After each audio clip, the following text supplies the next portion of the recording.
njya mbona abantu bajya mu butayu gafata inkona akavutagura utarakubita igitaka agihondagura ngo arimo akubita abadayimoni.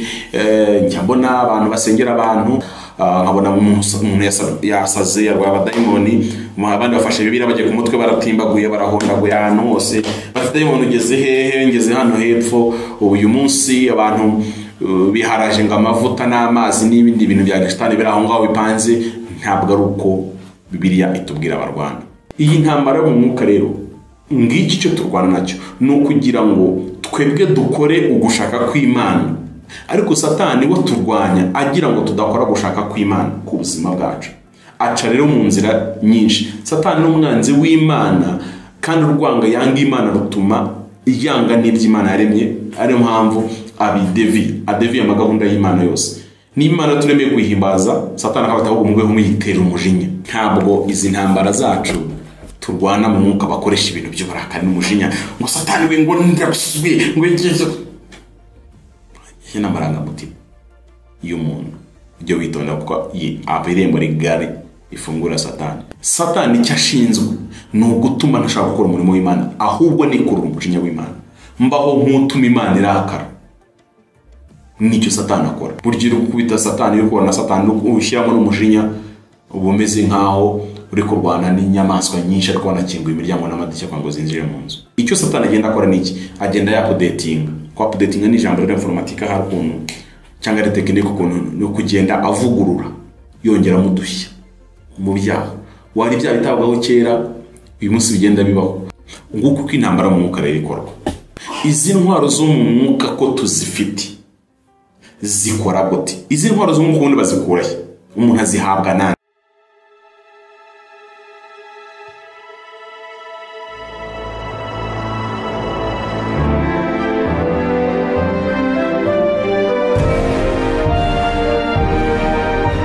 Umukora ahamagara uwumva ijwi rye wese niyitabe. Tunezerwe twishime tuyihimbaze kuko ubukwe bw'umwana w'intama busohoye, umugeni we akaba yiteguye.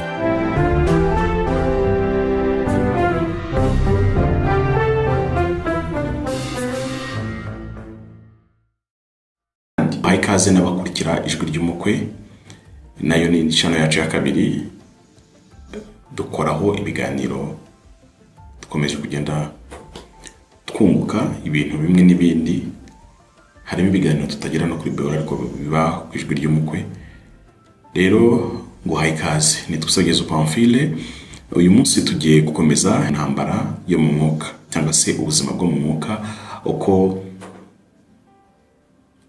intambara zaho zirwanwa bigenda gute. Ese mu mwuka nihe? Mu mwuka habaho tuyatumva ngo yagiye mu mwuka, twumva abantu bagiye mu ijuru, abantu bagiye kuzimu. Ese twumva Imana, twumva Satani.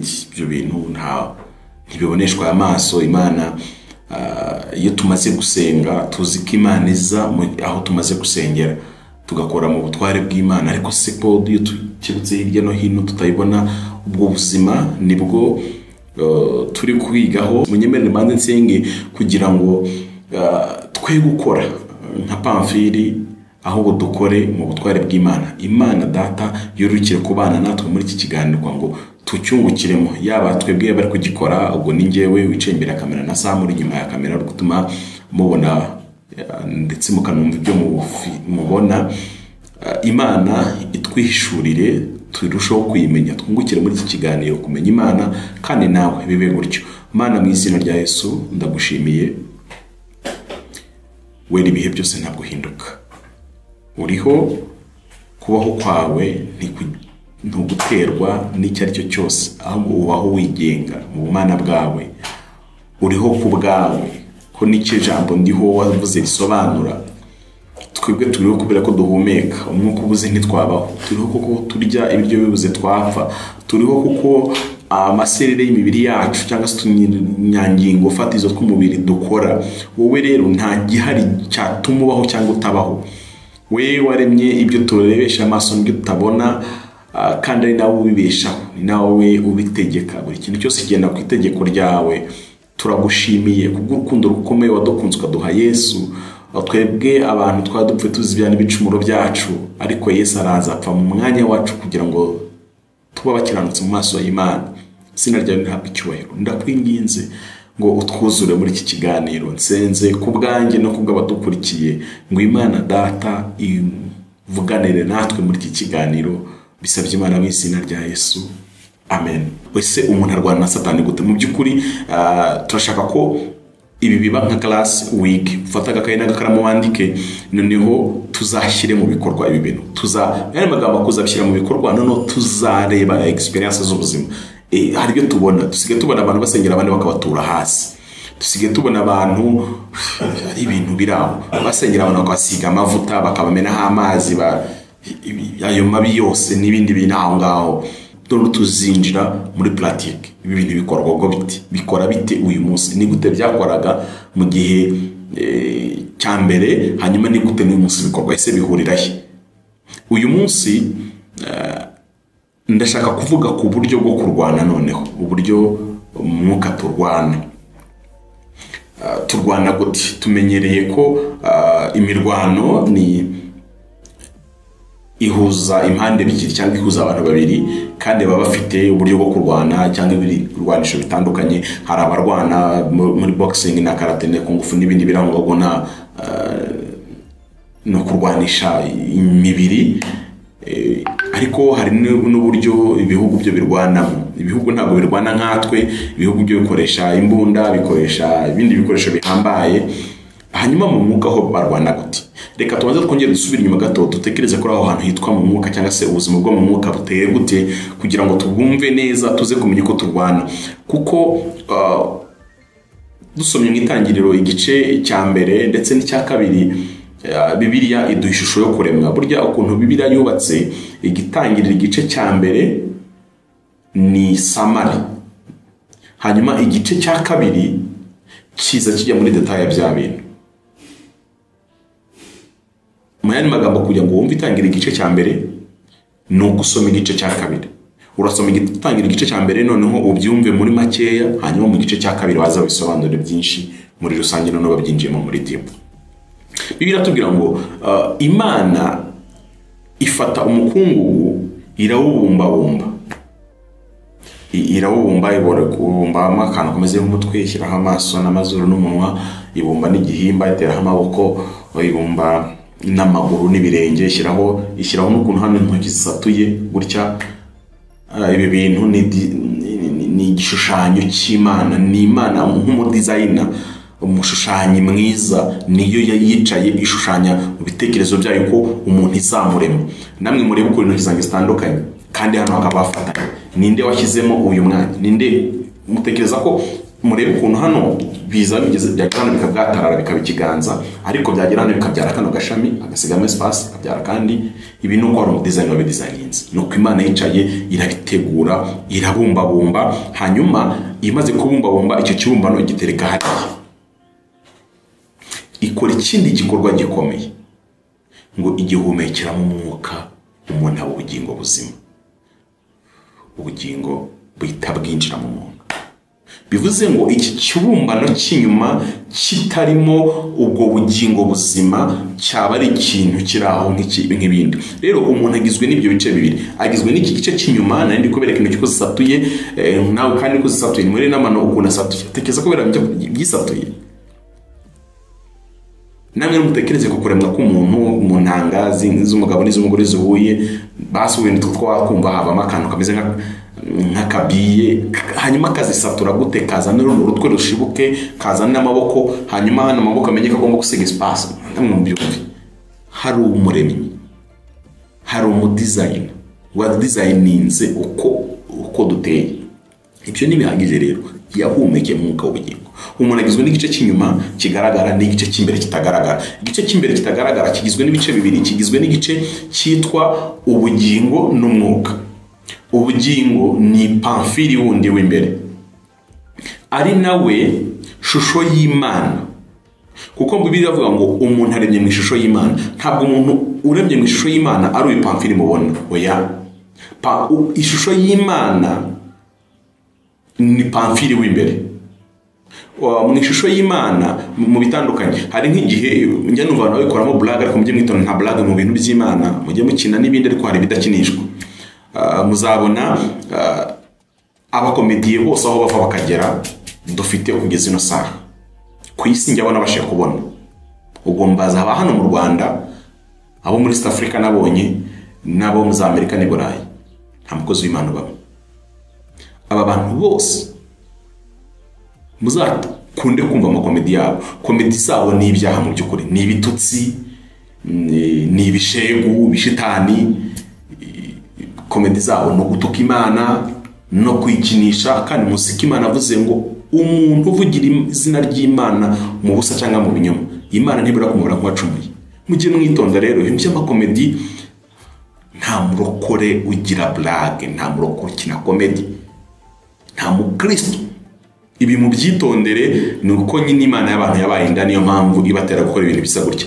Nandi kwisobanura uwo muntu w'imbere uremye mu ishusho y'Imana, uwo muntu tuvuga ngo usa n'Imana, ntabwo ari ururukara mfite, si niyo nzobe yawe cyangwa se igikara cyawe, si ubugufi n'uburebure bwawe, ubunini n'ubuto bwawe, ahubwo n'undi muntu wacu w'imbere. Umuntu wacu w'imbere wese ku isi ni umwe, twese ni umwe.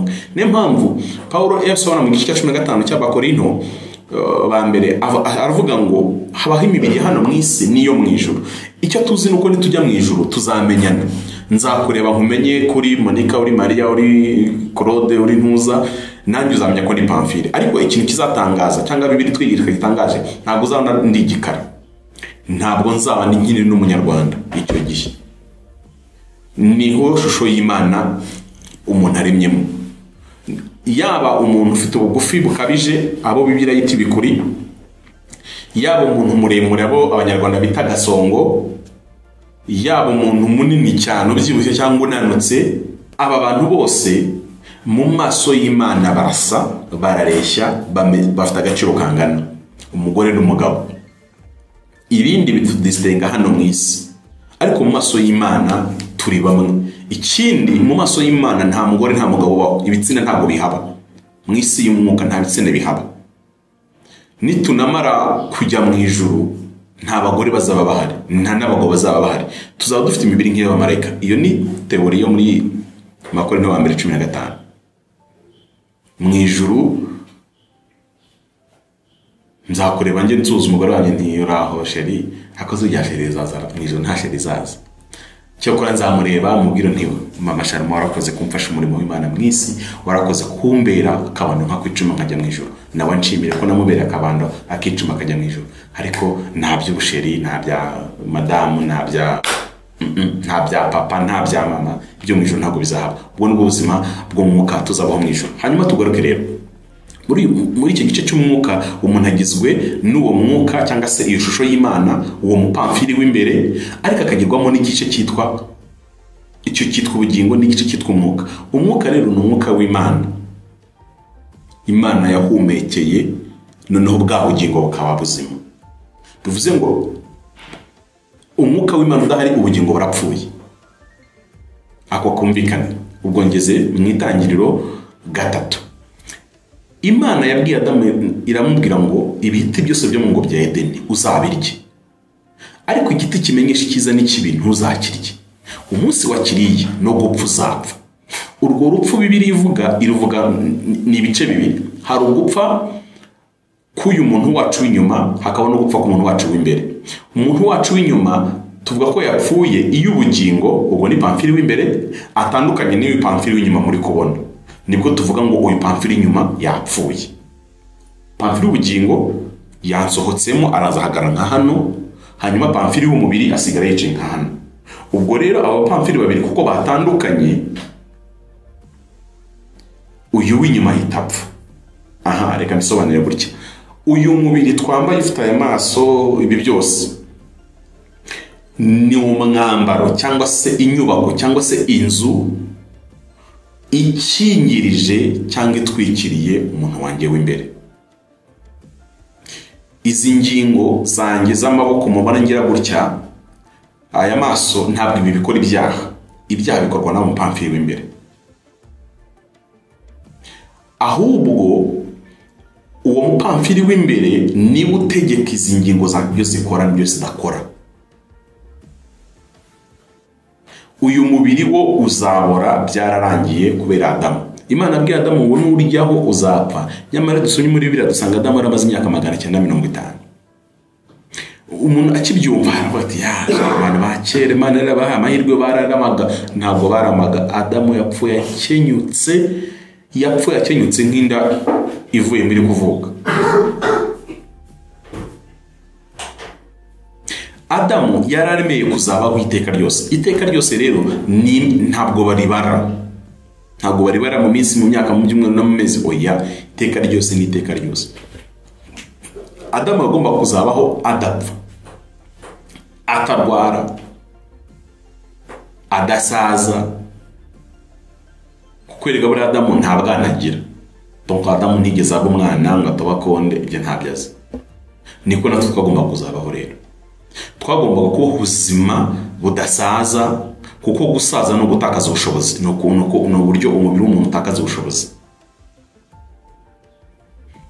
Rero ibyo gusaza ni ingaruka z'icyaha. Imana yambwiye ngo nuryaho no gupfa uzapfa. Gupfa Imana rivuze hari ugupfa, hari gutandukana k'ubugingo n'umubiri, hakabaho no gutandukana k'ubugingo n'umwuka. Kuko namaze kubabwira ko mu gice cyacu kitagaragara umuntu agizwe n'umwuka n'ubugingo. Umwuka rero ni umwuka w'Imana, ni Imana y'ubwayo izigatura muri njye. Iyo umuntu akoze ibyaha, Imana itandukana nawe. No kuvuga ngo umwuka n'ubugingo biratandukana. Icyo gihe mu ijuru rero bakubara nk'uwapfuye. Urwo narwo ni urupfu rwo mu mwuka. Ubugingo bwanjye bwarapfuye kuko buri mu byaha butakiriho, ubeshejwe n'umwuka w'Imana.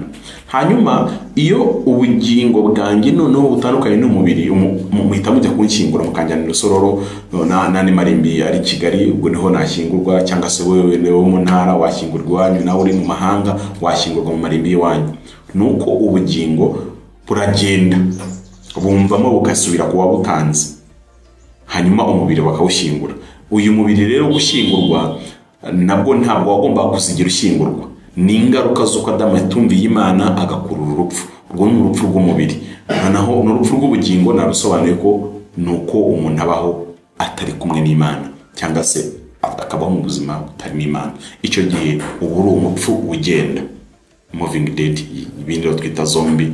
Ku bantu bajya bibona mu mafilime ubona ari intumbi z'abantu zagarutse mu buzima zikagenda.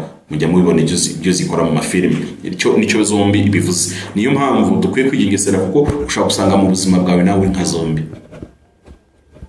Imana ikajya kubona ahubwo ikajya Pamphile atari ko wirinde ntuzagiye kuza ati zira ni intumbi. Niko Imana ivuga. Mwitonde, ntabwo ndi gutukana. Icya gatatu Imana ivuga ku itorero ry'Irodoke, yarababwiye ngo uzi kuriho nyamara uri intumbi. Urumva icyo bivuze? Wowe Irodokiya uzi kuriho, ariko ngiye mbona uri intumbi. Ntabwo rero mujye munyihanganira, hari amagambo mvuga abantu bazi ko ari ibitutsi, ariko mu by'ukuri amagambo ya Bibiliya. Nk'iyo mvuze ngo abagabo n'ibigoryi, abapasiteri n'ibigoryi, abantu uzi n'ibigoryi, ntabwo mba ntukanye. Ni ukuri ko muri Bibiliya ikigoryi ni umuntu wese utazi Imana. Ijambo ry'Iheburayo ni Nabali. Iyo Bibiliya ivuze ngo Pamphile ni ikigoryi, ni ukuvuga ngo Pamphile ubayeho mu buzima butazi Imana ni ikigoryi. Kandi abo bahanuzi b'ibigoryi bari bahari muri Bibiliya. Habamo n'abagabo b'ibigoryi bigende bavuga, habamo n'abatambyi b'ibigoryi. Ibyo rero mureke tubeho tuvuga ukuri kwa Bibiliya, kuko ijambo ry'Imana atakugira ngo tunezeze abantu tubashimishe ngo bishime. Rege umuntu ajya ngo ujye umenya no kuvuga utugambo twiza, ariko se mwiza kwiriye ibyiza, hanyuma n'ushaka ibyiza ko nawe bamwiza.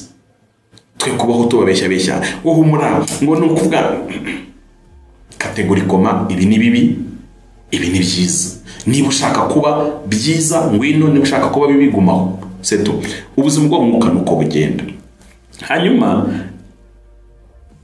mu mubiri iyo abantu bagiranye ibibazo bararwana cyangwa bakagera gute bakarwana, mu mwuka noneho bigenda gute? Uwo Pamphile wanjye w'imbere arwana nande, arwana gute? Ndashaka gukoresha amateori menshi kugira ngo ino session ize kumvikana ko turi kwiga uburyo bwo kurwana. Imana niyo yaremye ibintu byose. Ibyo tubonesha amaso n'ibyo tutabona. Iyo tuvuze ibintu tubonesha amaso ni pamfiri w'inyuma mubona n'uturinete nambaye ni bikoresho byakozwe n'aya makamera. Ibi bintu byose ni Imana yabiremeye. Imana niyo yaremeye ibintu tutabonesha amaso asanzwe, bisaba ko dukoresha ibyuma kabuhari nka microscope, twatu microbe tuba hano hose, turatuntu twose no turemwa, nabwo ni Imana yabiremeye. Hanyuma ni nayo yaremye ibyo tureba dukoresha amatelescope mu isanzure, bya bintu byo mu nyenyeri hirya n'ibindi bintu byose Imana niyo yabiremye. Irema n'ibindi bintu by'imyuka rero tutareba n'amaso, naho twakoresha ibyuma kabuhari ku rwego rungana gute. Niyo yaremye Satani, ni nayo yaremye abadayimoni. Imana niyo yaremye n'abamarayika mu byiciro byabo byose, ubwo yaba imitwe y'abakerubi, yaba y'abaserafi, abo bose ni Imana yabaremye. Hanyuma bivuze iki? Bivuze ngo iranabategeka, ibafiteho ijambo rya nyuma, ntawe ushobora gukora hirya y'imbaraga z'Imana. Satani ibyo yakora byose Imana iramurimita, akamubwira ngo ahantu harenge. Nuko ngo Satani akora kuko Imana imwemerera ko akora, ariko ishyizeho barriere hano ngo ntukore, ntabwo yaharenga. Satani Bibiliya ivuga ko yari umwe mu yitwaga Lucifer, cyangwa se mutwara rumuri. Akaba yari umumarayika ubarwa mu itsinda ry'abakerubi, ariko akaba ari umutware wabo, ni archange mu Gifaransa. Ni umumarayika ukomeye, yari umwe mu bamarayika bakomeye ushinzwe uwo mutwe nk'uw'abajepe mu Kinyarwanda. Isi y'umwuka iriho nk'uko tubibona ko hari ibiremwa by'imyuka. Abamarayika bose Imana baremye ari beza, ariko ibaremana amahitamo, kuba bahitamo kumvira Imana cyangwa kutayumvira. N'abantu cyangwa se n'umuntu Imana yamuremanye ayo mahitamo yo kuba yakumvira Imana cyangwa ntayumvire. Ibindi biremwa ntabwo Imana bihaye ayo mahitamo. Hanyuma Imana yaremye umuntu nyuma y'ibindi biremwa byose. Bivuze ngo abamarayika baremwe imbere y'umuntu, ariko Imana ikunda umuntu, imuha isumbwe ruruta iby'ibindi biremwa byose yaremye. Ari nabyo byateye Satani kwivumbura, akagomera Imana. Hanyuma n'abamarayika bamukurikiye bagashyigira igitekerezo cye, bahitamo kurwana. Bibiliya tubwira ngo mu ijuru habaye intambara, hanyuma marayika Mikayeli ahagurukira kurwana, kuko Mikayeli niwe ushinzwe ibijyanye n'intambara zose. Icyo gihe Satani aratsindwa mu ijuru, arerukanwa, bitewe n'uko yumvaga icyubahiro Imana ihaye umuntu bidakwiriye. Imana nk'umuremyi wa byose niyo ifite ijambo rya nyuma, niyo yita ikintu cyiza kikaba cyiza, yakwita ikintu kibi kikaba kibi. Imana ishobora kwita ikintu kibi, mwebwe abantu mwakire mukabona cyari cyiza. Ntabwo mugomba guhangana, kuko Imana niyo isetinga ibintu. Niba ushaka kumvira Imana, ita byiza iby'Imana yise byiza, ibibi byite bibi, kuko Imana byise bibi. Icyo rero cyateye Satani kumva ko umuntu agiye kumusumba. Umuntu aruta kure cyane ibindi biremwa byose mu maso y'Imana. Iyi ntabwo ari teori ya humanism, oya, ahubwo ni teori ya Bibiliya. Umuntu asumba ibindi byaremwe byose. Icyakora nawe akaba agomba gusubmitinga cyangwa se kumvira no kugandukira Imana muri byose. Umwanditsi wa Zaburi rero avuze ngo umuntu ni iki kumwibuka, umwana w'umuntu ni iki kumugenderera, wenze kumugira nk'Imana buraho atamusumbisha abamarayika. Twebwe abantu, njyewe nawe, umukiranutsi n'umunyabyaha baruta kure cyane ibindi biremwa byose Imana yaremye, kubera ya shusho y'Imana turemanye. Imwe natangiye mbabwira mbere. Hanyuma ibyo rero nibyo byateye Satani kugoma, ahitamo kuba umwanzi w'Imana, urwanya umugambi w'Imana wose mu byo yaremye. Umugambi w'Imana ijya kuturema kwari kugira ngo tuyiheshe icyubahiro, tujye tuyihimbaza, tujye tuyiramya. Ni Imana turemeye. Ntabwo Imana turemye nk'ibikoresho biri aho ngaho ng'igitutuma kuvoma no kugira gute, oya, yaturemye kugira ngo tubeho mu buzima bwo kuyiramya no kuyihimbaza. Bivuze iki? Bivuze mu byo mvuga, ibyo nkora, ibintu byanjye byose nkwiye guhora mbikora mu buryo bwo kuramya no guhimbaza Imana. Kuramya no guhimbaza Imana rero ni ugukora iby'Imana yagennye ko nkora. Nibwo buryo bwo gukorera Imana. Njya mbaza abantu nkabaza ariko ze umukozi w'Imana ateye uri gukorera iki Imana? Turabakozi b'Imana kuko dushyira mu bikorwa umugambi w'Imana. Ntabwo ko umukozi w'Imana kuba pastor, ntabwo ko umukozi w'Imana ari guhanura, ntabwo ko umukozi w'Imana ari kuririmba, oya. Ahubwo ni Imana ivuze ngo Pamfili nzaguha abana b'umugisha, uzabyara ahungu nakobwa, nimbyara nzaba ndi mu murimo w'Imana. Pamfili mwana wanjye nzaguha inzu, nzaguha imodoka, nzaguha ibibanza. Ayo ni amasezerano dukunda kugirana mu isi abantu mugira. Umurimo w'Imana nzaba ndi gukora nuwo kubaka yanzu. Ntabwo Imana ngiyi nzu bivuze ngo izamanuka disiye cyangwa ngo abadespora bazazingura dore ko banarushye. Ahubwo umurimo w'Imana nuko ngiyewe Pamfili nkura amaboko mu mufuka ngakora ku manywa na nijoro kugira ngo nubaka yanzu. Niwo murimo w'Imana. Umurimo w'Imana nuko mfata umwanya nkajya gutereta umukobwa kugira ngo nzagire umugore kuko Imana yavuze ko nzagira urugo. Uwo ni umurimo w'Imana. Umurimo w'Imana ni ugushyira mu bikorwa umugambi w'Imana ku buzima bwawe cyangwa bw'abandi. Umurimo w'Imana nakora ni uwo gufasha abakene kuko Imana ashaka ko bano bakene bava mu bukene bakajya mu iterambere.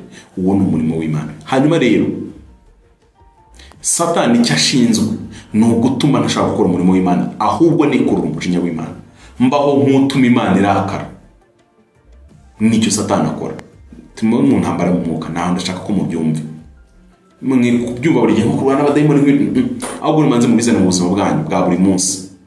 No kuvuga ngo niba Imana ishaka ko Pamfili nkora umurimo w'Imana no kuri Beura, ngakora uko mbikora gutya, nimbikora nzaba ndi gukora umurimo w'Imana. Hanyuma niba wowe Imana ikubwiye iti wenda nk'urugero ujye guhinga, genda ujye guhinga ibirayi n'ibijumba n'ibishyimbo abanyarwanda barye cyangwa aho babarye. Nka Pamfili nkaza nkakuzanira imbuto y'ibishyimbo ngutere, nzaba nkoze umurimo w'Imana kuko ndimo ndashyigikira umuhamagaro w'Imana ku buzima bwawe. Wanjye nawe ukoze nibyo nawe urangije kuri Beura nabwirije abantu ubutumwa bwiza, yaba nkoresha umunwa wanjye cyangwa nkoresha iminwa y'abandi. Ariko noneho naje no gushyigikira umurimo w'Imana mu buzima bwawe, nabyo nundi murimo w'Imana ndi gukora. Satani rero icyo akora niki? Ni ugutuma ntashobora gukora uyu murimo. Reka mbabwize ukuri, kuva aho Imana imbwiye gukora iki biganiro by'intambara mu mwuka, nahuye n'intambara ntigeraga mpura nazo mu buzima bwanjye nyinshi z'uburyo bwose, ku rwego nzi gusobanura nkajya muri detail. Banza nanakwishyuza amaguha fagitire. Kugeza nubwo dutegura iki kiganiro njye nari mbizi, hari byinshi nari nzi neza, no kugira ngo iki kiganiro kibe gikozwe kikugezeho. Ntabwo wakumva imbaraga zakoreshejwe kugira ngo gikumirwe ntikikugereho. Ariko kandi hari n'izindi zidasanzwe Imana ikoresha kugira ngo kikugereho. Turashimira Imana ko nubwo Satani arwana, ariko ntabwo ari umuneshi. Gusa ni umurwanyi watsinzwe, ariko utarekeraho kurwana. Ni nayo mpamvu nkunda kubwira abantu ngo mureke mu byumve by'abantu bagikuzimu, abantu bagiye mu ijuru. Satani aleliyo yaneshejwe na Kristo, ariko Satani abasha kunesha abantu. Niyo mpamvu itamuzi ngo umenye n'amayeri ye, birangira utsinzwe. Iyi ntambara mu mwuka rero, ngiki cyo turwana nacyo, ni ukugira ngo twebwe dukore ugushaka kw'Imana, ariko Satani we turwanya agira ngo tudakora gushaka kw'Imana ku buzima bwacu. Aca rero mu nzira nyinshi. Satani ni umwanzi w'Imana, kandi urwanga yanga Imana rutuma yanga n'iby'Imana yaremye. Ariyo mpamvu adeviye amagahunda y'Imana yose. N'Imana turemeye kwihimbaza, Satani akabata ahubwo umugwe umuyitera umujinya. Gutera Imana umujinya no gukora ibyaha. Shobora umuntu nambajije atari ko Pamfili, igitekerezo cyo gutinganya cyaje ryari? Kukarambira gatarambira atara kuko wenda umuntu usamba nawe wamwumva, ariko si umuntu utinga. Ndamureba ndaseka, ndamubwira ngo ntago ari ikibazo cyo kubitinganya ngo bwarinjiye ngo umwaka wowe n'uwuhe. Umunsi Adamu akora icyaha, yari yahaye irembo ibyaha byose. Icyo Satani agenda akora niki? Agenda yakudetinga. Kwapudetinga ni ijambo rya informatika hari ukuntu cyangwa ari tekinike ukuntu no kugenda avugurura, yongera mudushya. mu byaha. Wari ibyaha bitabwaho kera, uyu munsi bigenda bibaho. Hari n'ibyaha bitariho uyu munsi muri 2024, nka muri 2030 muzaba mufite, muzabona byatangiye kuza. Satani cyo genda akora avuga ati kubona aka kantu ko niba Imana yaravuze ko imibonano mpuzabitsina iba hagati y'umugabo n'umugore gusa, hanyuma Satani akazana ibyo kujya kurongora abagore babiri. Muzasoma biri mugabo wa mbere washatse abagore babiri, aba mwitangira igice cya 4, niwe watangiye ibintu bya polygamy. Abona birakaje Imana, buriya nibwo ahita agira agatekerezo none se wazana no gutingana ko mbona kakarakaje Imana, buriya wakuzana kandi ntiyarakara kurutaho none abana bandika batimbagura. Nuko Satani akora, agenda avuga ati ariko cyaha wacyongera, uvuze ko Pamfile yabeshyaga mushizeho n'ubujura, byagenda gute? uko niko bari gutuma ukurura umujinya w'Imana. Nusoma igitabo cya Ezekiel uzasanga Imana ivuga ngo uko mwakoraga ibyaha mwabaga murushaho mbese kundakaza, gutuma ngira umujinya. Nguko uko intambara mu mwuka rero ikorwa. Intambara mu mwuka twebwe itorero tuyirwana gute? Paulo yandikiye Abakorinto ba mbere ba kabiri igice cya 10 avuga amagambo akomeye. Reka dusome muri Bibiliya Abakorinto ba kabiri igice cyaho cya 10, ndasoma kuva ku murongo wa 3. Nibwo ari gusobanura uko twe turwana intambara yo mu mwuka yacu igenda gute. Nuko nubwo tugenda dufite umubiri w'umuntu, ntiturwana mu buryo bw'abantu, kuko intwaro z'intambara yacu atari iz'abantu, ahubwo imbere y'Imana zigira imbaraga zo gusenya ibihome no gukubita hasi, cyangwa se kubikubita hasi. Dukubita hasi impaka n'ikintu cyose kishyire hejuru kurwanya kumenya Imana.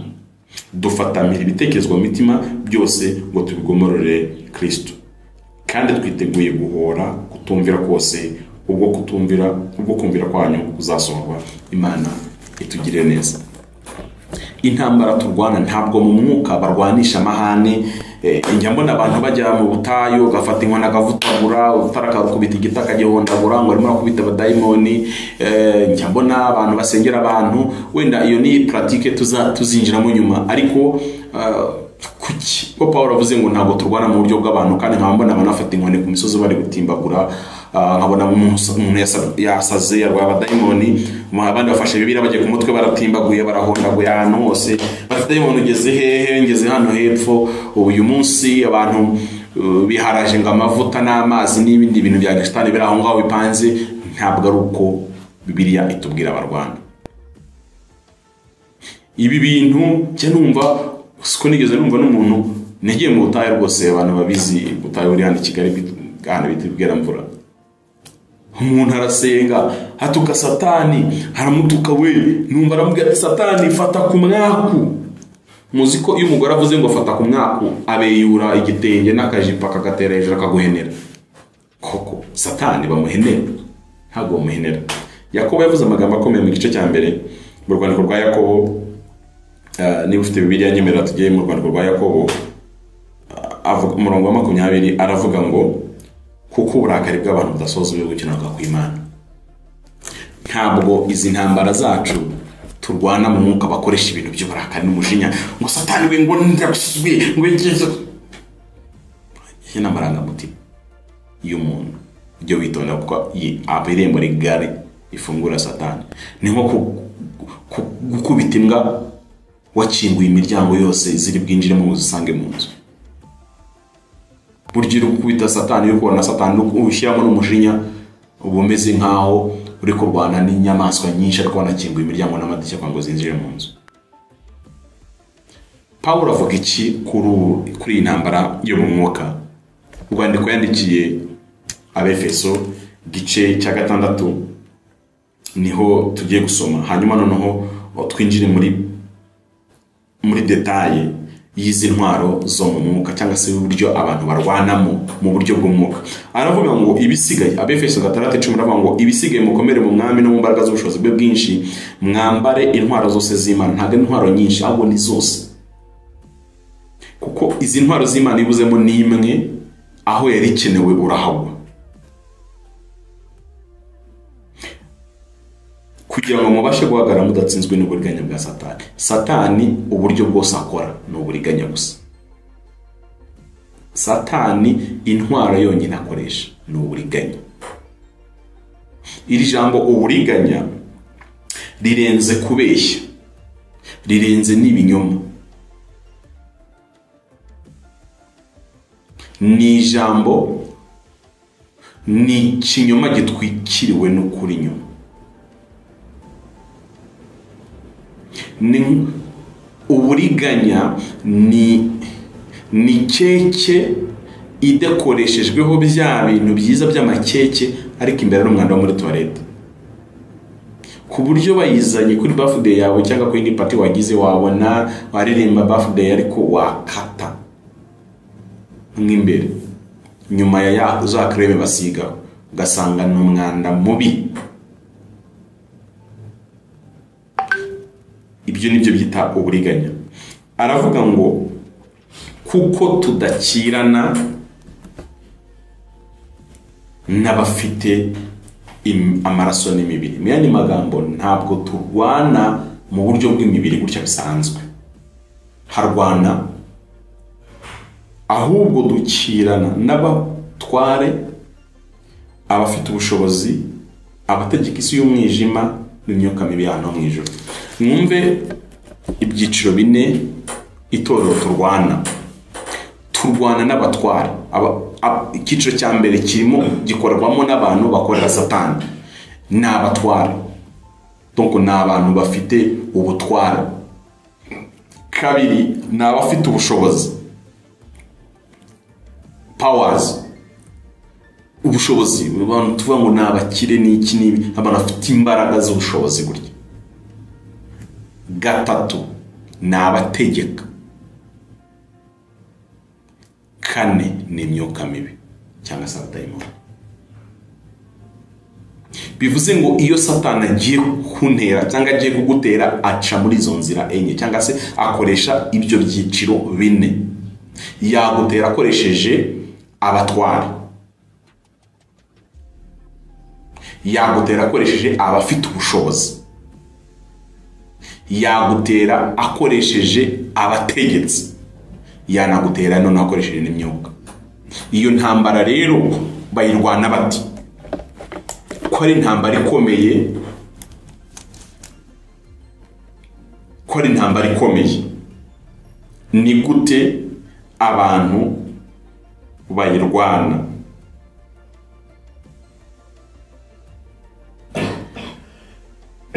Aravuga ngo nuko rero mutware intwaro zose, arongera akatsindagira zose, ntukabure n'imwe, zose z'Imana, kugira ngo mubashe gukomera ku munsi mubi. Umuntu wese agira umunsi we mubi.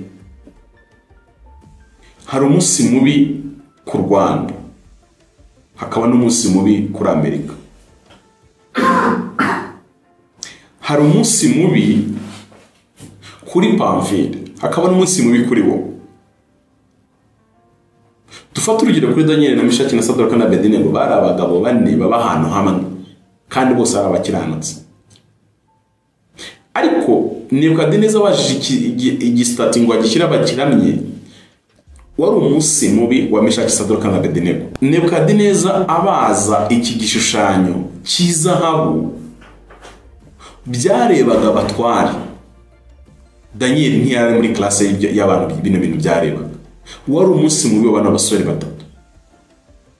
Ariko nanone ku gihe cya Dariyo, Daniel bamutaye mu rugo rw'intare, wari umunsi mubi we, ntabwo wari umunsi mubi kuri bariya. Umuntu wese ashobora kugira umunsi we mubi, kandi murangize byose. Yani magambo, imirimo yose Imana yabahaye gukora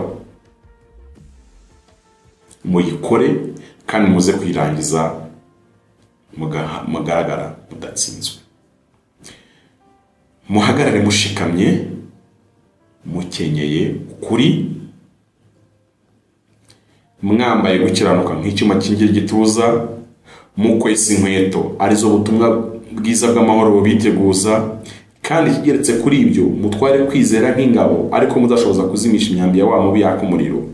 mwakira agakiza kabe nk'ingofero, mwakire n'inkota y'umwuka ariryo jambo ry'Imana, musengeshe umwuka iteka muri bwose gusenga no kwinginga, kandi kubw'ibyo mugume bwose kuba maso musabira abera bose, kandi nanjye munsabire mpabwa kuvuga nshize amanga uko mbumbuye akanwa kugira ngo menyeshe abantu bw'ubwo butumwa bwiza aribwo bwambereye, aribwo mbereye intumwa yabwo, kandi mboheshejwe iminyururu mvuge ibyago nshize amanga nk'uko binkwiriye. Imana itugirire neza. Ndashaka noneho twinjire ku mikorere ya buri ntwaro, uko buri ntwaro yose ikora. Reka mbabwira akantu gasekeje, umusekano nkurikiye ntaze kunseka kuko ngiye ndi umusivile kandi ubyemera, uri proud yabyo. Nk'ubu wampa ibikoresho byose bya gisirikare, duhire kuri la modoka yabo ya Burende, ntakubeshye icyo kwanze gutwara imodoka isanzwe, ariko iriya modoka sinamenya aho, kuko usibye no kuyinjiramo sindanayegera, cyo nyanyibona tamutse nka gutya. Urumva rero sinamenya naho nagerageza nk'umushoferi nakwideburiya hariwe ni imodoka igahaguruka, ariko ibyo kumenya ngo irasa gute ibyo ntabyo ntimubimbaza, ariko baba bayimpaye. Kabiri, waba imbunda uko yaba ingana kose, yaba kimwe baheka hano, yaba kimwe kimeze ukuntu n'akakande gatoya bambara kwitako, sinakubeshya uko gakora, ariko naba ngafite baba bakampaye. Uwampana ya bulletproof ya antibare bambara na ya kasike, wenda kasike nshaka kwiyaranja nkareba uko njye nambara kasike ya moto, wani nagerageza gufunga n'inkweto, ariko nyamara n'inkweto zabo zifunze mu buryo bwihariye. Ndashaka kuvuga iki? Uri umusivile mu bisi nka Pamvile, bakaguha ibikoresho byose bya gisirikare bihambaye, ntacyo byakumarira watsindwa kandi ubifite, kuko urabifite ariko ntiwigishijwe kubikoresha. Ni nayo mpamvu yo gukora iki kiganiro. Izi ntwaro zo mu mwuka ko tuzifite zikora gute? Izi ntwaro zo mu mwuka bazikurahe? Umuntu azihabwa nandi? Mbibutse neza ko iyo dukijijwe umuntu wacu imbere babayeho, hanyuma Imana ibyo twita kuzura umwuka wera cyangwa se kuzuzwa umwuka wera, ni Imana iza ikanyuzura, mbese nkaba nuzuye Imana. Imana nikorera muri njye, nitangira gutegeka ubugingo bwanjye, guha amategeko mashya amaboko yanjye, amaguru yanjye, amaso yanjye, amatwi yanjye. Yani magambo, umwuka w'Imana araza akategeka ubugingo ibyo gukora, akabutoza bugatangira gutora, hanyuma ubugingo bwamara gutora bugatoza n'izi ngingo z'inyuma za hano ku mubiri. Bityo umwuka w'Imana niwe urwanira muri twe, ariko ari twebwe akoresheje. Kugira izi ntwaro z'Imana ariko ntumenye kuzikoresha ntabwo byakubuza gutsindwa kandi uzifite, kuko uwakubona uzifite ushobora gukubita n'umusirikare wambaye za ngofero zabo z'amakasike, yambaye neza afunze, yambaye bya bintu byabo n'ibigrenade baba bambaye hano n'ibindi byose, kavuga uti wow. Ariko ushobora gusanga hari Pamvile wabyambaye, utaragiye ku ikosi, utazi iyo biva n'iyo bijya. Noneho uyu Pamvile mukubitanye wagiteresa uti afande amahoro, ntabwo deda twifata amahoro fande, ahita yigira gutya. Ariko buryo ushaka kumwataka agahita atibika akiruka, kuko ni Pamvile wambaye bya gisirikare kandi n'umusivile. Ariko reka mbabwire ikintu kimwe nkunda abasirikare nabatinyiye, kandi uko nta musirikare muvugana umwegereye. Iyo ufite ikintu ushaka kuvugana n'umusirikare kandi akaba atakuzi, akipinga distance, umuvugana uri hariya nawe ari hano, urashaka tugufashe, ntabwo mwegerana. Kubera iki? Azi neza ko mu bintu yatojwe harimo ingumi n'imigeri, kandi akaba abizi n'intwaro zikomeye. Abizi neza rero ko iyo umuntu yakwegereye ntabwo hakora imbunda, hakora ingumi n'imigeri. Abizi neza ko umuntu uzi gutera ingumi n'imigeri byahataye utamubwirwa n'ibikoresho afite ku ruhande, umusirikare akunda kwirinda kuruta ibindi bintu byose. Niyo mpamvu rero mwasomye neza mwitegereje izi ntwaro dufite, imwe niyo yonyine yo kurwanisha, izindi zose nizo kwirinda. Iyitwa inkota niyo yonyine yo kurwanisha, izindi zose nizo kwirinda. Kwirinda cy'abongereza bita self control ni cyo cyiciro cy'intwaro zikomeye abakristo basabwa kugira. Marezoma abenshi ntazo dufite. Ikintu cyitwa kwirinda. Ibaza ariko umuhungu agahamagara umukobwa akamubwira sheri ngwino usure narwaye, ese sheri ubahe ndibana mba mu kagata ahantu, ese ruswi wacu ari Musanze nkansigaye mba Kimisagara.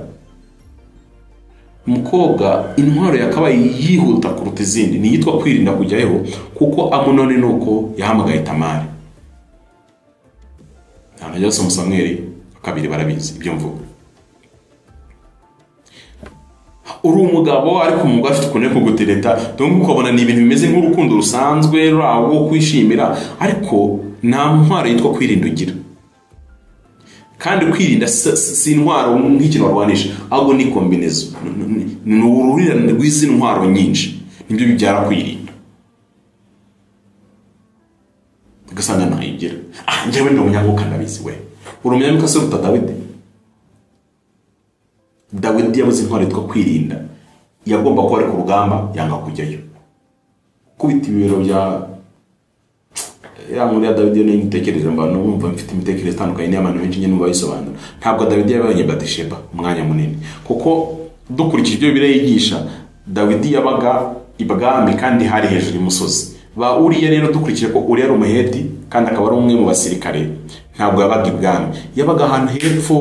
Bari bafite indi karitsiye yabo ku bantu bajya bareba amakarita ya Isiraheli. Ubu koko waba uri hejuru wenda reka tuvuge gute, waba uri mu Gasyata, amira bizuze hejuru ari mu Gasyata, tuyari hejuru mu Gasyata, umuntu ari kwiyongera rya Nyabugogo shikamutera irari, ushaka kwibona koko ari umuntu uri kwiyuhagira, ariko si koko byagutera irari, ntabwo byakunda, ntabwo byakunda. Mwibuke neza ko Uriya ntiyabaga muri Palais Royal, ntabwo yabaga ibwami.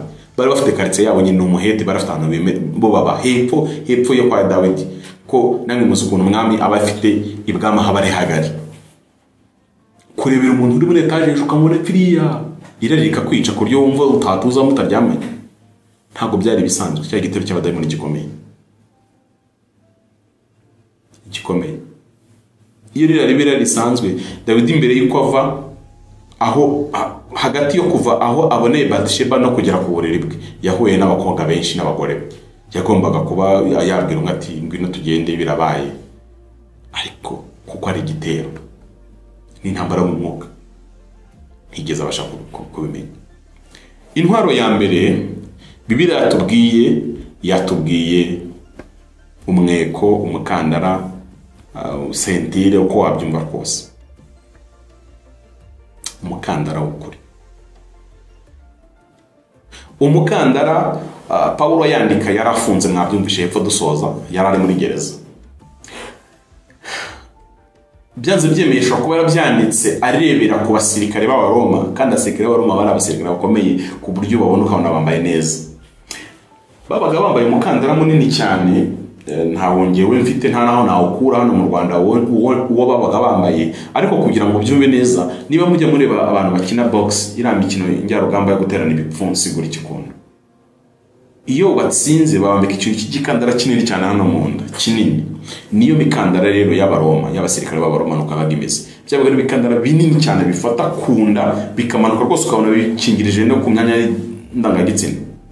Byari bikandara binini bimeze ukuntu, noneho bifungirwa inyuma, ariko bigiye bifite utundi tumeze nka porte ceinture. Porte ceinture n'utuntu tumushyiramo bacishamo umukandara ku ipantaro, twinshi turiho hano. Hanyuma urumva ni igikandara kinini cyabaga gifashe kunda kikakingiriza no hepfo ku bugabo, none kikaba gifunze neza ku buryo ukuntu cyabaga gikoze niho cya cyuma kingira gatuza cyabaga gifungiye hano ku mukandara, cyabaga gifite amabuto kiruza kigafungirwa hano ku mukandara. Hanyuma uwo mukandara wabaga uri burinde inda y'uyu muntu ukawarenda no ku myanya ye y'ibanga, hanyuma ubikaba biri butume anabona ahantu ari bucomekemo inkota, kuko hafite umukondo w'inkota, ari naho hari buzirikirwe cya cyuma kinini gituza nibigera hano inyuma, mbese wari umukandara udasanzwe. Kuki Bibiliya ihereye ku mukandara nk'ukuri? Ukuri ntabwo ari ibintu byumvikanyweho n'abantu, ukuri ni ibyavuzwe n'Imana, niko turi kuvuga. Ukuri ni ijambo ry'Imana, uko Imana rivuze. Abantu benshi baba mu madini y'ibinyoma, bakibwira ko amadini y'ibinyoma azabageza mu ijoro, ko ntabwo dini y'ikinyoma ishaka kugeza mu ijoro, ntabwo byakunda. Reka mbaho urugero, mu bantu basoma ibitabo by'amateka, mwumvishe George Washington, perezida wa Amerika, yari umugabo w'intwari cyane ku bijyanye n'urugamba.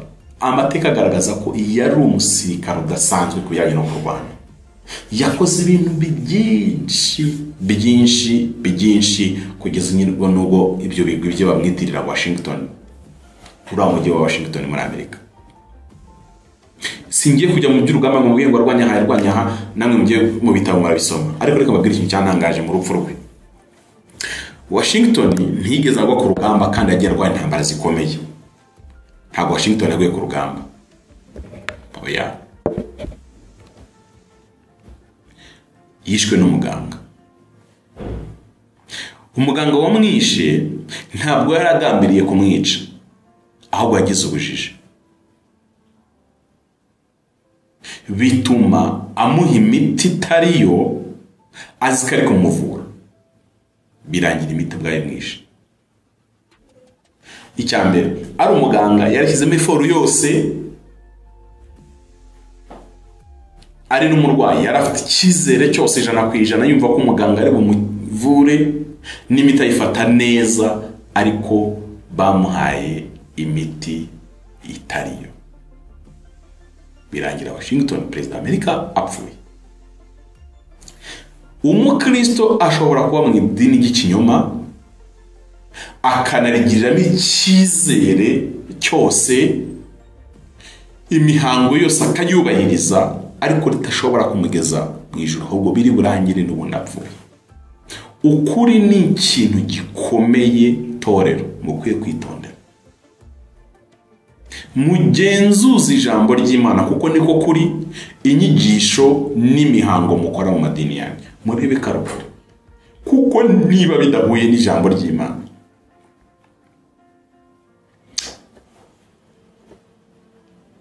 Aho isi yajemo ibintu byose bikaba informatize, hari ikintu kimwe cyantangaje.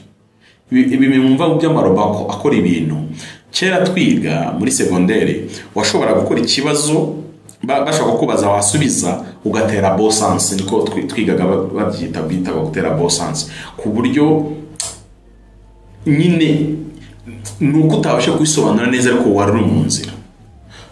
Yari mwarimu gukosora arabyumva akavuga ati ariko nibyo koko yagerageje, bino rubona nk'icuma akaba yaguha 8.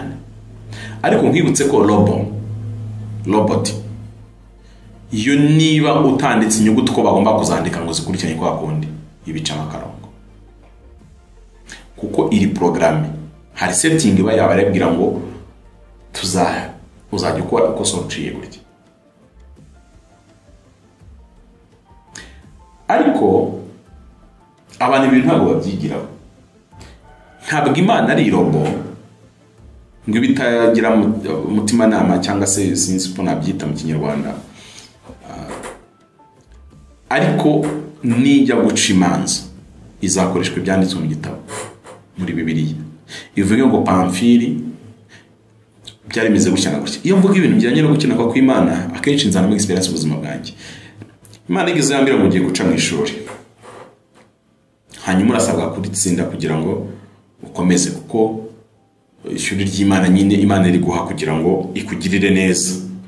Mu yandi magambo, iyo abarokore bari guca mu mashuri y'Imana ni kubw'ineza yabo, ntabwo ari kubw'ineza y'Imana, sinzi bane ko navuga, cyangwa kubera ubugome Imana ibafitiye. Ahubwo ni urukundo rwinshi Imana iba igukunda rukagitera kugucisha muri ibyo bintu kugira ngo uve ku rwego rumwe ugere ku rundi. icyo gihe ndibuka ko naciye muri ibyo bintu biranze utavuza haciye igihe Imana agakuramira ngo wapashije ikizamini wagize 70%. Ni wow, yeah, manota ni menshi we. Iramira ngo ariko urasibira. Njyewe nshaka perfection. Ijambo ry'icyongereza ryumvise gutyo. Heta numva ncitse nayo ndapfuye. Mana, urashaka umuntu utungana. Yego. Iyo uciye mu kigeragezo cy'Imana wagera 90%. Iby'Imana ntibyemera. Ntabwo ivuga ngo urabona ngo ntabwo atari yagize. Imana ntiyemera abagerageza, ishaka abatungana. Ndaza kugisobanura neza ningira kugukiramo. Hanyuma uyu mukandara ushushanyije iki kuba Kristo? Iyo dusomye mu Bafilipi igice cya 3 umurongo wa 19 ndetse no muri Matayo 4 igice cya 4 umurongo wa 4 tubonamo inkuru yenda gusa. Paulo harana yavuze ngo Imana y'abantu cya gicu cy'abavuga tumari kuvuga ngo Imana yabo ninda. Ibintu byabo byose babikora kubera inda. Nukuki uno muntu nta mukandara yambaye. Umuntu utambaye mukandara mu byo bwo mwuka akenshi iyo bivuze mukandara mwe mwumva tuno dusentire twambara ku mapanga naga ari byo. Ibivuze nyine cyakikandana bwe kinini gifukinda kikanapfuka arahepfo. Iyo umuntu atafite ukuri kw'ijambo ry'Imana, Imana ye barinda ibintu byose akorera inda. Abwiriza kugira ngo abone indamo, yahanura kugira ngo abone indamo, yaririmba kubera icyo, ibintu byose Imana ye barinda. Kuko ukuri ntikufasha gutegeka inda ye. Ari nacyo Imana yavuze muri Matayo 4:4. Bibiliya itwigisha gutegeka inda. Bivuga ngo umuntu atungwa n'umutsima gusa, ahubwo atungwa n'amagambo ava mu Imana. Nuko iyi ntwaro ikoreshwa mu mukandara. Ni nayo iyo iri buze gushamikira kw'ibindi iranamanuka kandi igapfuka hepfo ikakubwira ngo nibyo koko umubiri wawe urashaka ibi, ariko ibijyanye n'imibonano mpuzabitsina byagenwe ku mugabo n'umugore bashyingiranywe bakoze ubukwe bwera. Icyo nguko kuko ukuri ni ikintu ijambo ry'Imana rikomeza rigenda rikubwira ngo ibi ukabaho kuri za standard.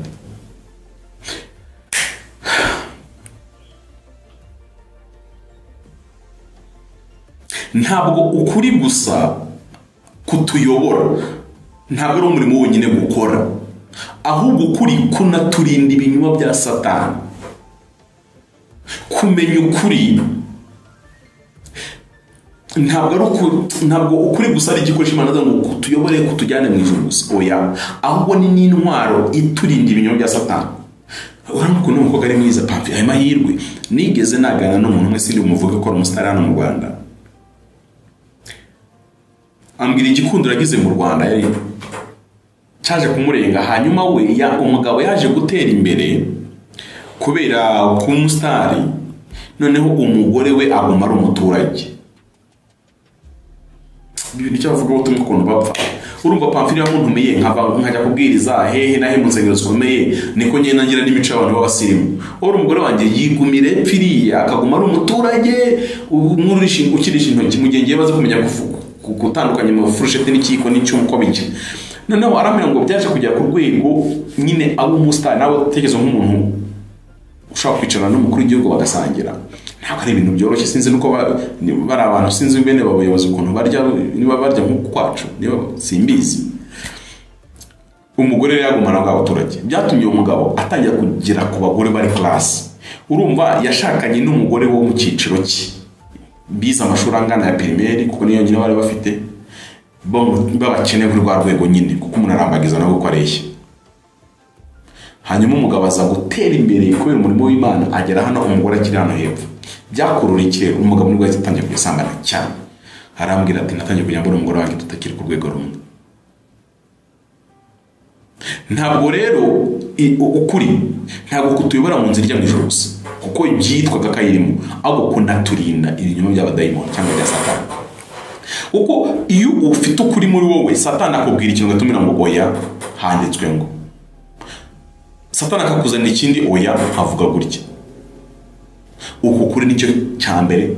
Cya kabiri, gukora ku buzima bwacu, mu buzima bwo mu mwuka. Intwara ya kabiri yitwa gukiranuka, nk'icyuma kingira gatuza. Ukivuga ijambo gukiranuka, hari abantu bahita barakara bati ibyo bintu ntabwo ari byacu, ibyo ni ugukabya. Hari n'uhita ugusomera ijambo ryo mu mubwiriza rivuga ngo ntugakabye gukiranuka, n'andi magambo menshi ameze gutyo. Abantu bumva ko gukiranuka atari ibintu bitureba, ariko gukiranuka birandeba, nawe birakureba. Reka mvuga iki kintu. Urumva ko gukiranuka n'umwambaro ukingira gatuza. Ntabwo rero mwari mwabona umuntu wambaye antibare se nka fashion yarenze ariko igenda yimarika gutya, bakobwa mbana binyirota. Nimutekeze kujyanye na fashion. Abantu bamurika imideli, bamurika twenda turi soft, tworoshye. Ariko twebwe abavuga butumwa cyangwa se twebwe abakristo ntabwo turi muri modeling, ntabwo turi kukwerekana imideli. Turi mu rugamba. Mu rugamba rero ntabwo bazana ibintu byo kurimba n'imyambaro gufitinga, kuko byanze icyuma kingira gatuza cyane gifite ukuntu kikujeneye mu buryo bumwe n'ubundi. Gishobora kuba kinaremereye, kitatuma wihotagura bimwe by'abagenda bigira batya. Ni nayo mpamvu abantu banga gukiranuka nyine, kuko gukiranuka ari ibintu kukubuza, kuko ngo ntabwo ugomba kugenda wihotagura bya hirya hino bimwe bya no. Uri mu rugamba, ntabwo uri muri modeling. Niba uri mu rugamba rero kwambara imyambaro y'urugamba, ntabwo ari imyambaro yo kumurika imideli. Mugomba kugira gukiranuka. Mwibuka ko igituza kibamo hafi inyama zose zisigaye zitari mu nda, izari mu nda zakingiwe n'umukandara, ariko zisigaye zirakingirwa no gukiranuka. Ni naho umutima uri. Iki kintu rero cyo kumva gukiranuka gutuma udafitinga mu bintu runaka, kumva nyine ntibiri kuryoheye. Kuko gukiranuka kuravuga ngo Pamfili bakugaruriye amafaranga menshi, yasubize.